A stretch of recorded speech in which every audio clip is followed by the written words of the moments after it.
Hey everyone, we'll start shortly. We're just going to let some more people trickle in. So give us a couple minutes here.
All right, Linda, whenever you're ready, we can start it off.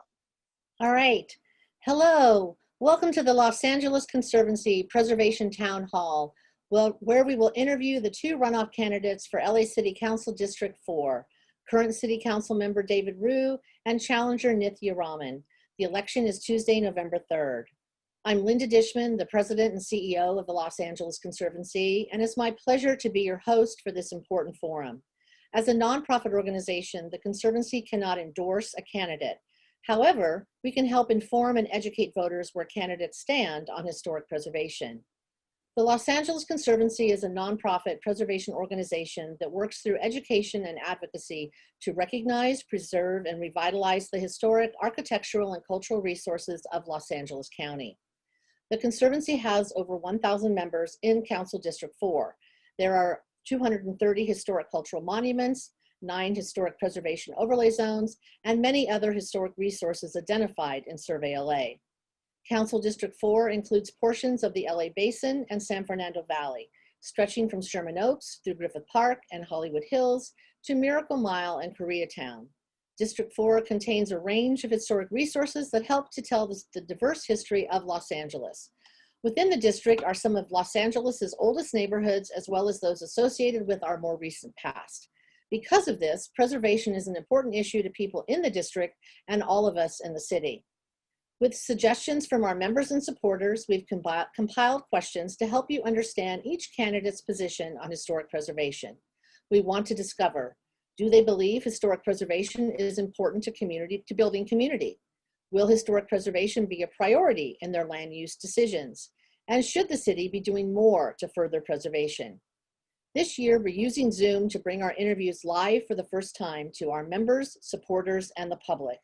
Today's interviews are being recorded and will be posted on our website for everyone to access. And now a word to the candidates. This is not a debate. We ask you to stay focused on you and your views on historic preservation. This is your opportunity to tell an engaged audience, many of whom are voters in this district, what role historic preservation will play in your district and throughout the city. You both will be asked the same questions. And now I'd like to introduce David Ryu, who is the current City Council member from District 4 and the first Korean American to serve on the Los Angeles City Council. Throughout his career, he has worked to develop community initiatives that focus on foster youth, HIV/AIDS, homelessness, mental health, discrimination, immigration rights, to name just a few. Welcome, David. It's a pleasure to have you here today. Are you ready for your first question? Yes, thank you, Linda, and thank you to the Conservancy. I'm ready. All right. Council District 4 contains a diverse range of culturally and architecturally significant historic places. What priority will you place on recognizing and protecting these resources in your council district? You know, I rank historic preservation high on the list because when we talk about historic preservation, it's just more than just about preserving history. It's about preserving jobs. It's about preserving affordable housing. It's about preserving our environment. And when I say preserving jobs, we could just look at Television City. That's in my district, where we saved not just the historic building and the culture and everything around it, but we saved thousands of working jobs, of sound stages that put thousands of people to work every year. When I talk about affordable housing, you know, this is why it's not just about historic preservation overlay zones, but I recently proposed my affordable, equitable preservation overlay zones. And I know we're going to talk more about that later. But also when I talk about environment, it's about protecting our trees and making Los Angeles feel like home. Because the truth is, you know, there's a misconception where people think HPOZs are more of a affluent thing, when in reality, most HPOZs are dense and often contain affordable or more affordable housing. And you know, and actually it's in your own report, your preservation positive report, that shows that HPOZs tend to be more walkable, more affordable, greener, and more transit users and comparatively more diverse. So because these neighborhoods have higher walkability, transit, and diversity, these are good for our city, you know. But I do want to recognize that LA and California has a dark history of us steamrolling over neighborhoods with the best of intentions. Case in point, Chavez Ravine, right? To build Dodger Stadium, Bunker Hill to build the financial center, losing the Brown Derby and the Ambassador Hotel. And, you know, and we are seeing these top-down approach bills from Sacramento like SB 50 that may be well-intentioned when it comes to housing, but it would create an effect of a tsunami of gentrification. So I believe there's a better way forward. And I have believed in working with neighborhoods and making sure that their voices are heard in the planning process. Great, thank you. During COVID-19, there is an increasing risk of losing small and longtime legacy businesses. Last summer, Councilmember Price made a motion to study the feasibility of creating a legacy business program in Los Angeles. Do you support this motion and why? And what other strategies for protecting legacy businesses do you think could work in CD4 and LA? I fully support Councilmember Price's motion, and I believe that was a great move. And when we talk about historic preservation in the city of LA, we have two types of it. We have the architectural building component, but we also have the cultural preservation, which is why, you know, we were able to fight for, we don't always win the fight, but I go back to our Bob Hope Estates, where literally Bob Hope's original home, and literally Toluca Lake formed around Bob Hope. And that was more than just an architectural icon. I thought it was more of a cultural icon. So the fact that we have the ability in the city of LA to distinguish a particular business or area as historic is a positive thing. There are those who do not believe in that, but I, for one, believe in it. And I believe we have to protect our legacy businesses, like the laundry that we have on the border of Council District 4, which is not only an old 100-year-old building, which architecture is significant, but the business there was one of the first laundromats that was used, major laundromats that was used for the Hollywood entertainment industry, and that was family owned by the same family for over decades. So something like that is an institution of Los Angeles. And for us to know where we're going in the future, we have to know where we're from. And part of that is knowing our history and preserving our history. Great. Historic cultural monument designation is sometimes necessary to protect a significant yet threatened historic place. Would you support a local landmark nomination submitted after the property owner has proposed a project or requested a demolition permit? Yes, I would. And as a matter of fact, I have. It's unfortunate in the city of LA that most of our historic preservation, iconic buildings or cultural iconic areas only come into light when they're slated for demolition. And actually, you know what? I didn't answer the first part of your previous question as well. And I think I could loop it all together, because what more we could do besides, I mean, I've partnered with you to save Corky's in Sherman Oaks, Tom Bergen's in Miracle Mile, Tokyo Florist in Silver Lake, Sunkist Building, Walt Disney House, Mosaic Church. And, but there are additional historic landmarks that we know of and we don't know of, like the Howard Hughes headquarters or the Pendragon Estates in Silver Lake, that we should proactively go after. And, you know, and this is where the Office of Historic Resources has created context statements with a list of potential monuments. And we should be not waiting for someone to purchase the property and try to demolish it for us to act on it. We should do it in advance, because when we do this, we are also protecting not our history and culture, but we're also providing ethnic and cultural context and preserving the diverse stories, like the Tokyo Florist in Silver Lake, which, I mean, if you know the story of that, it goes back to the Japanese internment camps, where this same family built a floral business all around their home. And this, so it's not just literally a physical building, but it's the culture and the fabric of who Los Angeles is and who we are. So it's very important. And also other things we could do is increase funding, which I've fought for. I fought every year when the mayor's budget cuts tried to cut the Office of Historic Resources. But not only that, I made sure we had increased funding for staff resources to make sure that we tackle all the backlogs in the historic preservation overlay zoning processing. So, and of course, I've continued to add additional HPOZ areas like the Sunset Square HPOZ and the Miracle Mile HPOZ. And I just want to quickly mention, based on your first question, why is this so important? You could look to the Miracle Mile HPOZ. This is important not just because of the historic fabric of the Miracle Mile area, but it also preserves much affordable housing. A lot of duplexes, triplexes, and fourplexes that are beautiful buildings, but also rent stabilized and provides much of the needed affordable housing. Okay. Only 10% of the city's designated historic cultural monuments represent the history and architecture of women, BIPOC, and LGBTQ+ community combined. What would you do to make sure that the city's historic cultural monument program better reflects the city's rich heritage? And, you know, and I was alluding to this in the earlier question, right?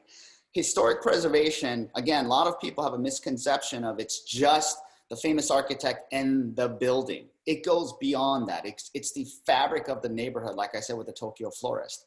But, you know, racial and ethnic, we're talking about racial, ethnic, cultural equity right now.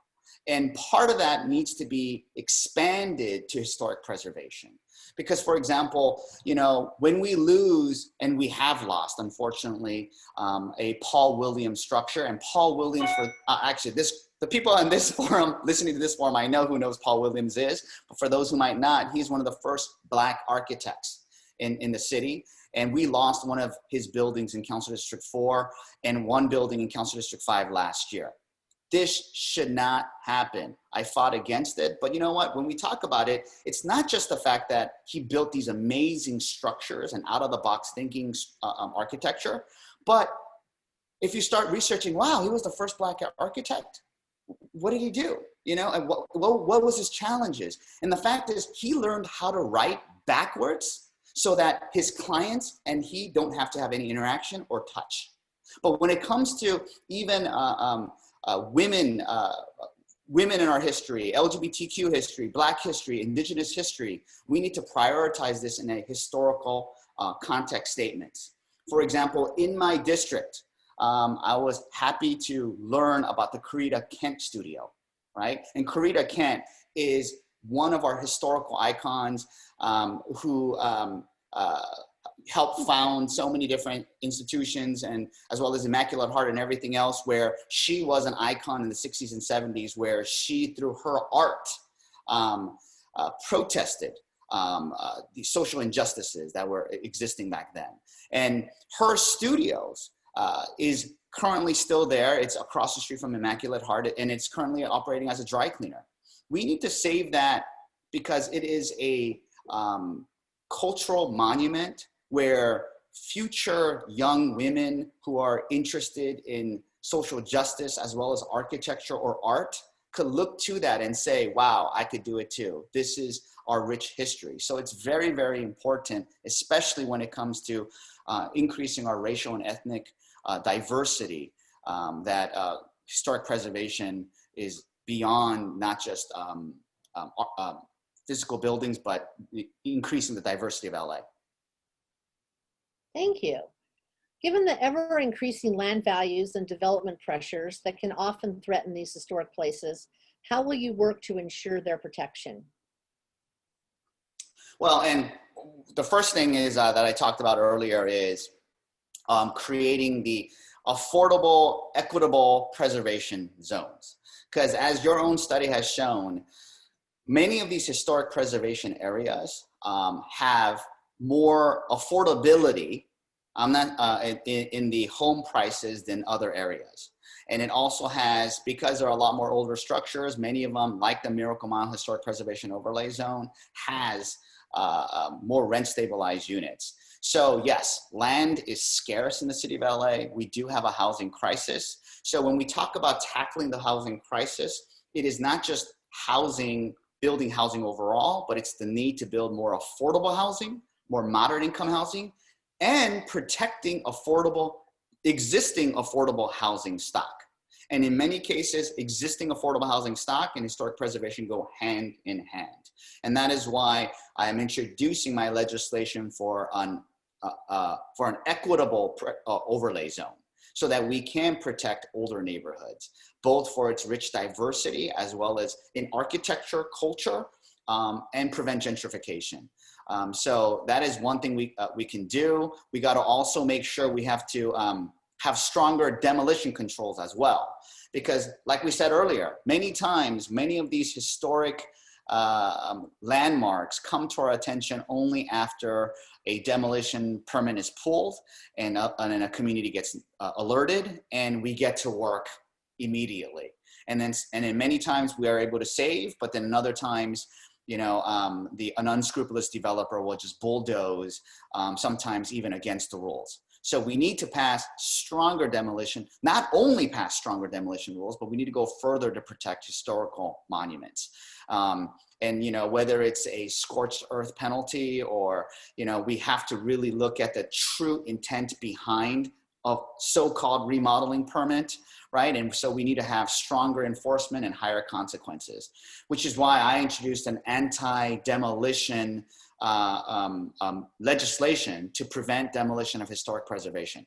And this is, and because the current rules aren't strong enough, I actually have a follow-up legislation to go after bad actors with penalties, where if they are not following the rules that we set forth for them, we could basically shut off their water and power, pull all permits, revoke all of their permits, and revoke the occupancy permit. You know, people heard about this because actually we applied it to party houses where the mayor agreed and decided to turn off water and power for party houses. But the true intent of the full legislation was to go after bad actors who in particular use go and demolish properties when they're not supposed to.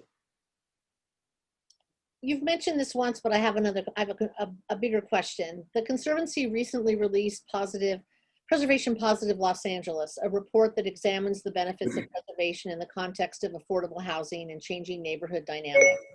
How do you suggest balancing both the city's preservation and affordable housing goals? You know, I'm sorry, I pressed something on my computer where you got muted for a second. My Siri came on. I'm sorry, I missed the middle part. I'm so sorry, Linda. Can you ask me that again? Okay. Okay. Preservation, your report. She was just responding to the Preservation Positive report.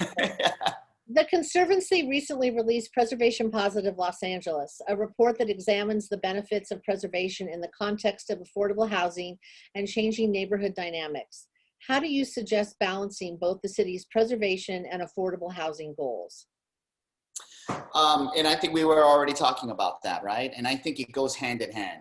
A lot of people, like I said, there is a misconception that when you come to historic preservation overlay zones, that it is something of affluent communities. Yes, there are affluent communities, but there are also many historic preservation overlay zones, as you pointed out in your own report, where there is a higher level of affordability, there's higher levels of diversity, and that's what we need to protect.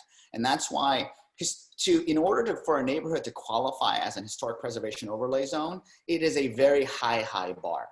right? And where many, and it's literally a race against time, because if many of these structures are demolished, then you can't meet an arbitrary qualification of 70% in order to even qualify for an HPOZ. So that's why I have introduced, and I am working with the planning department, with the community, and I want to work with the Conservancy as well as different stakeholders to work out to create an equitable overlay zone, right? An affordable, equitable overlay zone that will seek to also preserve neighborhoods. And, you know, and it turns out that in your study, as it's shown, older older neighborhoods in LA are actually quite dense. And they're getting much worse of a bad rep than they actually deserve compared to the suburbs. And the lot sizes are relatively smaller, and with the median just over about 0.15 acres. And the median housing sizes in these HPOZs are about 1,200 to 1,400 square feet. So, and like I said, in the Miracle Mile, we have a huge inclusion of preservation of rent stabilized units, multifamily units. So we want to make sure that we let people know HPOZ actually adds, or preservation of neighborhoods adds to the fabric of our diversity. It can prevent gentrification. Yes, there's a history of redlining. We've got to learn from those mistakes to change it, but preserving a lot of affordable housing stock goes hand in hand with historic preservation. Great. In January 2020, so recently, a new 42-story tower was announced in the Miracle Mile district of Wilshire Boulevard. The project proposes to demolish a row of buildings while saving only the facade of one historic corner building.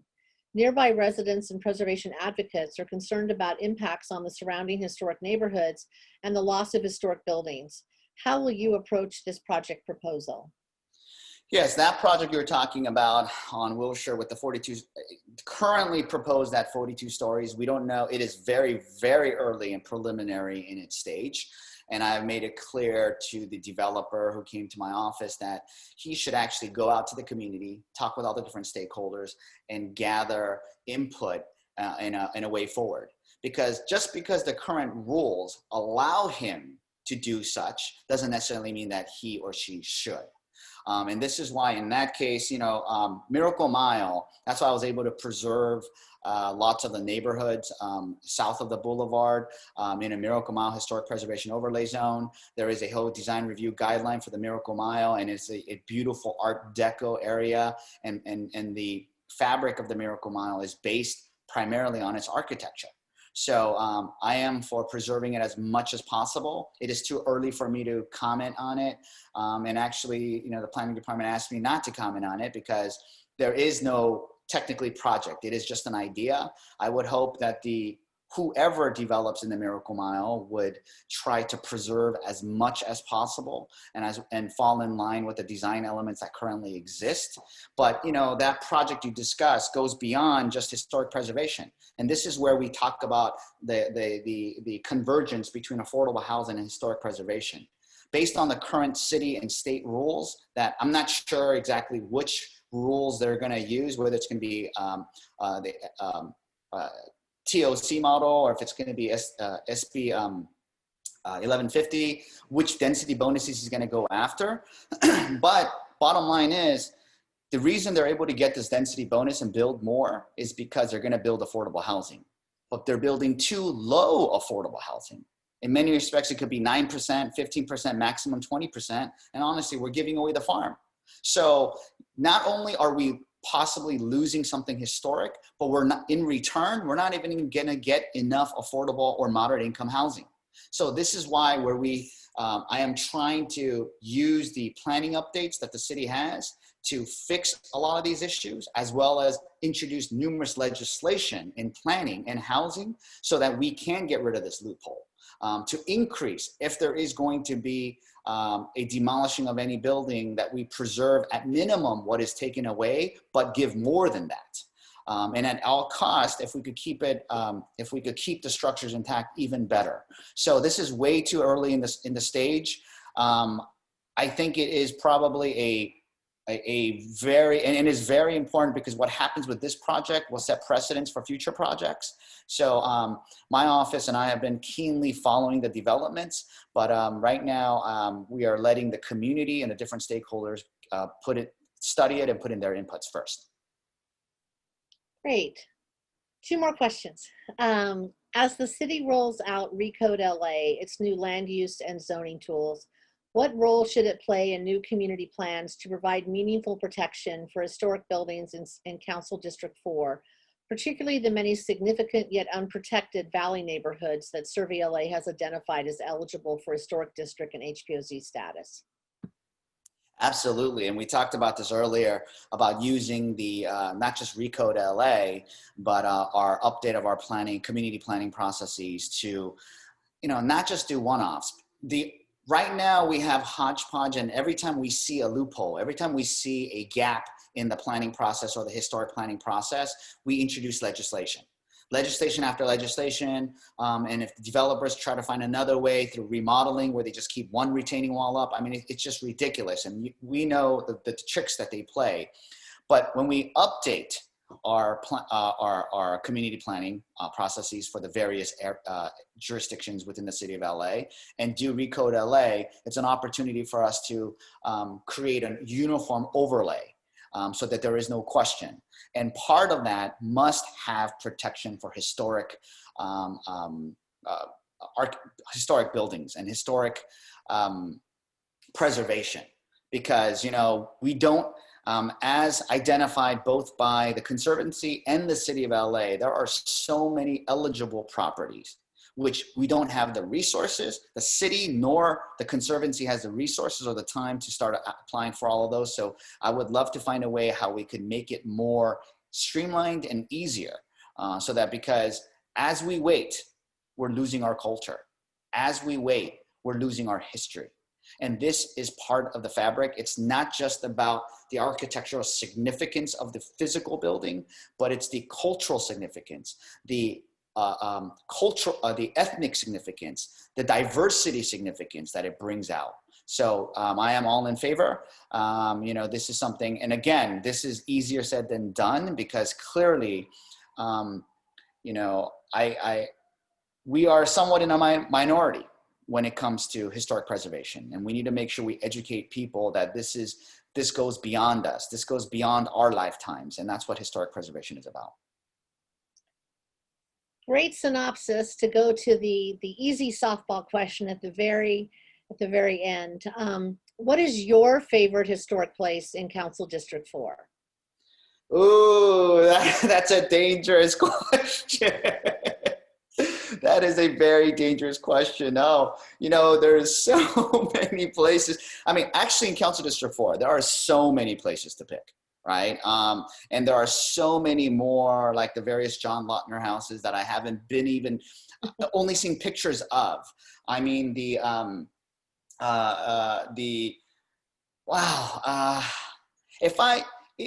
I don't want to pick one building, right? Because it's dangerous. But if I have to pick a region, it would have to be the Miracle Mile, because it is iconic. I mean, everybody knows the Art Deco buildings. I mean, even when I was a child growing up in LA, I didn't know architecture. I didn't know, but you knew the buildings in Miracle Mile. You knew they were different than anywhere else in the city of LA. And, with the neon signage and the structure, I mean, you just knew. You didn't have to be a trained anything to understand that this neighborhood is different. And not only was it different, I mean, I loved it. I loved the ambiance and the vibrance of that neighborhood. And it's true like that for other neighborhoods that you go to, whether you go to Larchmont Village, whether you go to in Los Feliz, Hillhurst and Vermont and all the different areas. They're all beautiful areas, but one that sticks in my mind as a child is the Miracle Mile, because I remember going to that neighborhood and saying, wow, what is this? This is different. And so, oh no, now I'm going to get in trouble by every other neighborhood. They're going to say, David, you forgot this, but thanks, Linda. Well, you linked it back to your childhood, so it's a long saying. I know I get asked that question too, and I always feel like it's like which child is your favorite. So So David, thank you so much for being with us today and for your very thoughtful responses to our questions. We really appreciate you took the time and that you think about historic preservation. So thank you. In closing, I want to thank everyone who was with us today live and to those who are watching in the weeks to come. And a very special thank you to our donors and members who make our work possible. Be sure to join us at 2 p.m. today for our interview with Nithya Raman, the challenger to City Council Member David Ryu. This meeting is ending, and the next interview will start at 2 o'clock. Please join us then. Election Day is Tuesday, November 3rd. Plan your vote. Thank you. Thank you, Linda. Thank you to the Conservancy and all the members. Thank you. Thanks, David.